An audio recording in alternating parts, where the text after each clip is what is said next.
नमस्कार। लॉकडाउन के दौरान हमने देखा कि मजदूरों ने कितनी समस्याओं का सामना किया। पहले लॉकडाउन के तक खत्म होने तक वो जहां थे वहां रहे। दूसरा लॉकडाउन शुरू हुआ। कुछ परेशानियां उन्होंने महसूस की। उन्हें लगा कि जब मरना ही है तो क्यों ना अपने घर मरा जाए, अपने लोगों के बीच। इसके पीछे एक और लॉजिक मुझे लगता है कि गांव में अगर आप देखेंगे तो कभी कोई व्यक्ति भूख से नहीं मरता। कोशिश करता है किसी से एक मुट्ठी अनाज, चावल, बच्चे के लिए दूध कहीं ना कहीं से मिल जाता है। ये मैं पश्चिमी उत्तर प्रदेश की बात कर रहा हूँ। पूरे भारत के गांवों के बारे में मुझे जानकारी नहीं है। लेकिन मुझे लगा कि मेरे मन में आया कि एक मजदूर किस तरह सोचता होगा, तो उसे मैंने कागज पर उतारने की कोशिश की है। आखिर की चार लाइनें में लिख नहीं पाया।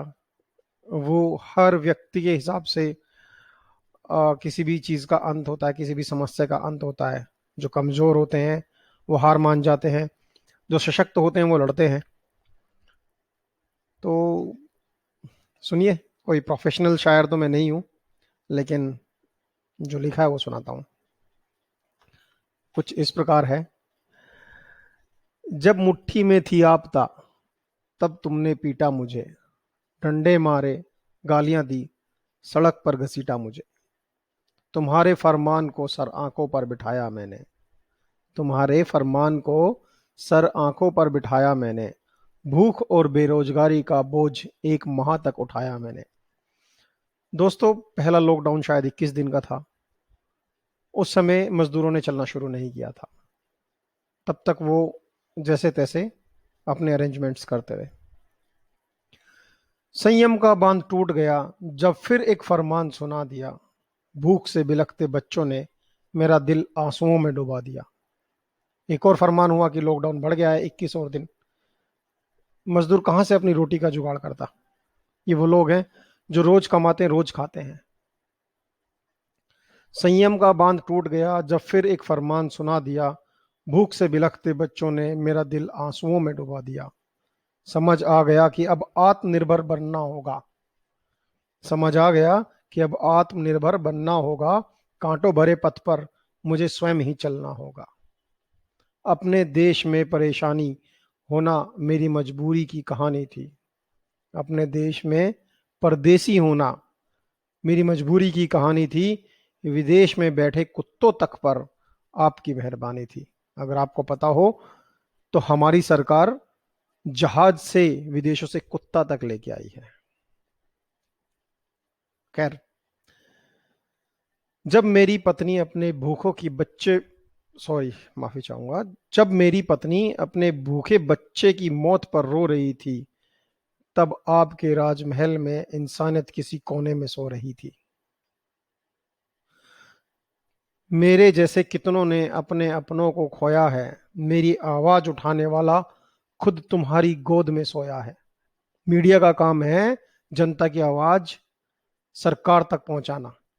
लेकिन हम सब जानते हैं कि आज क्या हो रहा है।